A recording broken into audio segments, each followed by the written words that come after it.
É isso mesmo, o nosso programa hoje traz um assunto muito importante.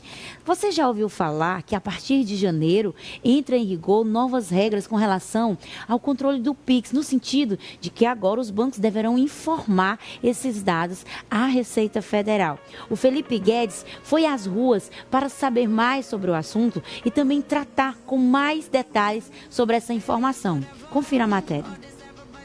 O Pix ganhou a preferência do brasileiro nas suas movimentações financeiras do dia a dia. No caso desta professora, essas transações virtuais também viraram rotina. No meu ver, nunca tive problema algum. E em relação, assim, em situações que a gente vê passando, fraudes com Pix, nada disso. Eu tive uma segurança maior e eu prefiro até utilizar o Pix mesmo. Em 2024, movimentações por meio do Pix alcançaram a casa dos 27 trilhões de reais. Um volume que a Receita Federal agora deve estar de olho, com novas regras que passaram a valer desde o início deste mês de janeiro. Movimentações acima de R$5 mil para pessoas físicas devem ser reportadas. Para empresas, o limite é de R$15 mil por mês. A regra vale para operadoras de cartões, aplicativos de pagamento e bancos digitais. Agora, transações via Pix e cartões de crédito também entram no radar da Receita Federal.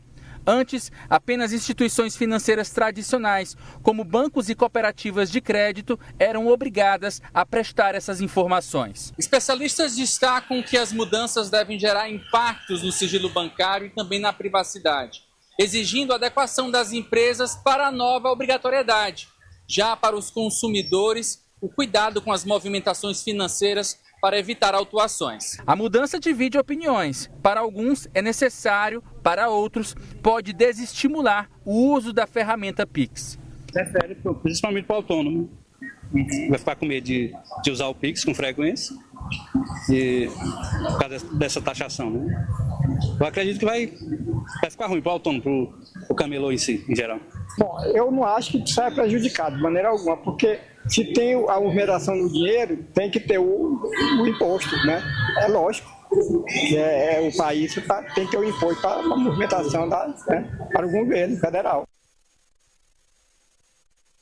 Complicado esse assunto, interessante e importante, informação de credibilidade, para que você não tenha essa preocupação em excesso e para que você conduza isso dentro da legalidade, com muita seriedade, tomando as atitudes certas. Por isso, no programa Revista, estamos recebendo aqui o nosso querido economista Valmir Falcão, que vai nos explicar na prática o que realmente muda na vida dos brasileiros com essas novas regras. Bom dia, Valmir, tudo bem? Bom dia, Naina. Mais uma vez é um prazer, feliz ano novo a todos os telespectadores do Sistema Meio. Valmir, o Brasil já é um país onde há uma carga de impostos muito alta. E agora, nessa nova fase, nós recebemos aí essa notícia que a partir do dia 1º de janeiro, os valores acima de movimentações acima de R$5 mil, inclusive nos cartões de crédito, deverão ser repassadas à Receita Federal. Quais as implicações disso na prática, na vida das pessoas?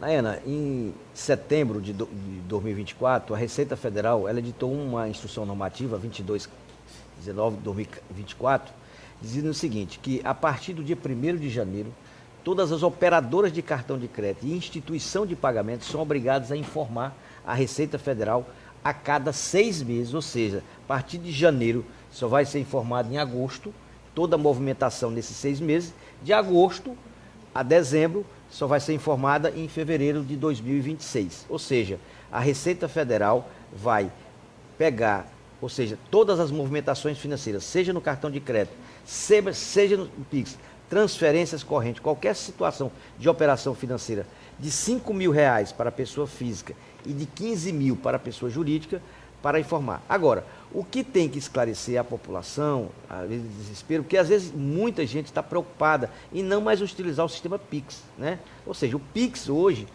foi uma revolução no sistema bancário brasileiro, inclusive mundial, ocorrendo aí 240 milhões de transações dia, né? Então, assim, é um sistema que veio para ficar. Ou seja, o dinheiro em espécie está diminuindo e você está transferindo agora a questão. Veio complementar, que a partir do próximo ano, nesse ano, aí com o sistema da moeda virtual, a Drex, né? Então, assim, tudo isso. Agora, o que é que a Receita está fazendo? A Receita quer né, segundo as estimativas, que é fazer o controle da coleta de dados e evitar evasão fiscal, ou seja, evitar a evasão. Se você tem a sua declaração do imposto de renda, digamos assim, no valor de R$200 mil anuais, né, ou digamos R$100 mil anuais, que é a média aí, a média da declaração do brasileiro. E se você tem, e aí tem um rendimento acima desse valor, aí você vai dar explicação para a Receita Federal. Né? Tá todo mundo assustado, assim, a Receita Federal, ela quer buscar principalmente aquelas operações suspeitas de fazer. Os bancos já faziam essa informação. Agora, torna-se obrigatório fazer agora, além dos bancos, as operadoras de cartão de crédito e as instituições de pagamento de outros bancos, chamados Nubanks, esses bancos virtuais digitais. Que estão fazendo. Ainda dentro desse assunto, Valmir, na hora de informar, na hora de fazer a declaração do imposto de renda, o que é que muda? Na realidade, não muda nada. Ou seja, para o contribuinte, para o consumidor, ou seja, já vi várias informações dizendo que o contribuinte, o informador, tem que informar a Receita. Não, o contribuinte nada muda. O que tem que mudar é que as operadoras de cartão, os bancos, as instituições de pagamento que tem que informar se ultrapassou o valor. A Receita ali vai analisar a sua declaração de imposto de renda e aí vai ver se tem alguma operação suspeita.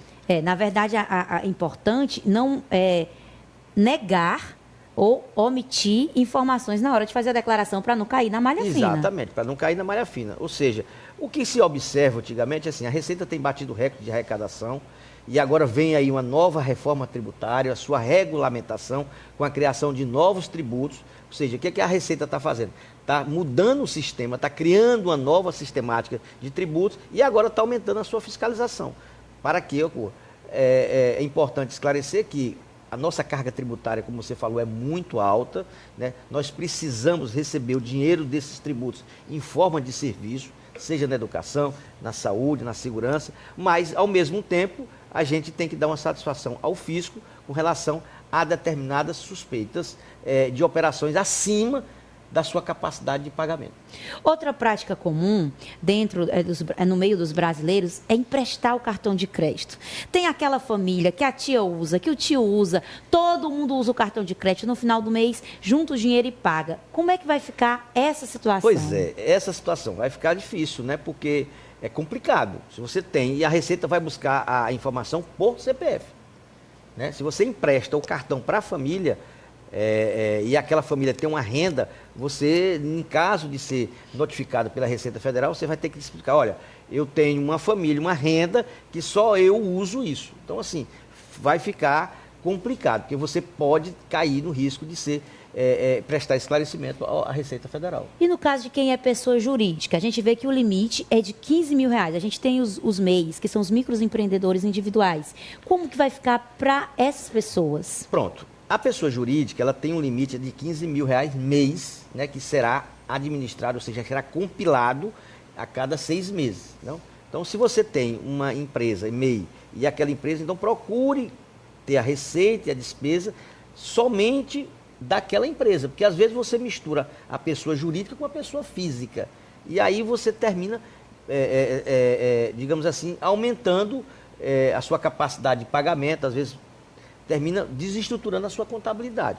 O que você tem que fazer é despesas inerentes à pessoa jurídica, só gastar com a pessoa jurídica. E a pessoa física, sim, porque a sua pessoa jurídica, você vai justificar conforme o rendimento que você passou para a sua pessoa física e assim você vai ter a sua despesa referente a isso. O que eu acho, na realidade, é que essa instrução normativa ela veio entrar em vigência sem um esclarecimento para a população e com valores, inclusive, baixos. Porque R$5 mil, por exemplo, hoje se você você declara imposto de renda com 2 salários mínimos. Ou seja, com 2 salários mínimos. E agora, a partir de R$5 mil, que corresponde a quase 3 salários mínimos, você tem que emprestar informação à Receita. Ou seja, primeiro, a Receita não fez um esclarecimento para a população de como seria a vigência dessa instrução normativa. E segundo, na minha avaliação, eu acho que o valor muito baixo, que vai, digamos assim, trazer vários transtornos ao sistema financeiro do país. Sem sombra de dúvida, Valmir, o valor de R$5.000 hoje, apesar de ser um valor considerado, onde a maioria dos brasileiros não recebe, mas é um valor baixo para quem faz movimentações. Muito baixo, ou seja, vai ser difícil, por exemplo, porque na realidade, Nayana, o que a Receita fez? Ela tinha digamos assim, um sistema, um aplicativo desde 2013. Então, com essas novas novidades de sistema de pagamento instantâneo, de Pix, tudo isso não estava no aplicativo da Receita. Então, o que a Receita fez? Criou um novo aplicativo chamado E-Financeira, e aí sim, aquele aplicativo ele vai, através do seu supercomputador, buscar as informações que serão feitas via CPF e via CNPJ. E agora, para você que tem aí esse boleto gigante, onde toda a família pagava, você pode ser chamado para prestar esclarecimentos à Receita. Essa prática é muito comum, muita gente faz. Às vezes porque alguém está com o nome sujo, ou a família é muito unida, quer um limite maior, acaba unindo ali essas possibilidades. Mas, Valmir, para encerrar a nossa conversa, na prática, o que é mais importante para não cair na malha fina, ou para que a gente não sofra tantos os impactos dessas mudanças? Na realidade, o que é mais importante é você, primeiro, se você tem um rendimento que movimenta muito a educação, o ideal seria criar uma pessoa jurídica, um meio, um simples, né?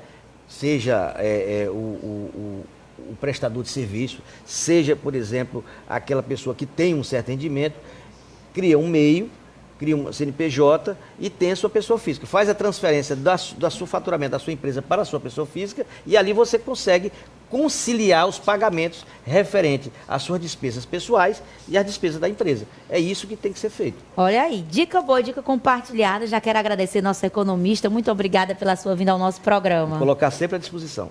E volte mais, viu? Porque a gente precisa de informação. Outra coisa que a gente precisa também é estar conectada com a melhor internet, conectados com a melhor internet. O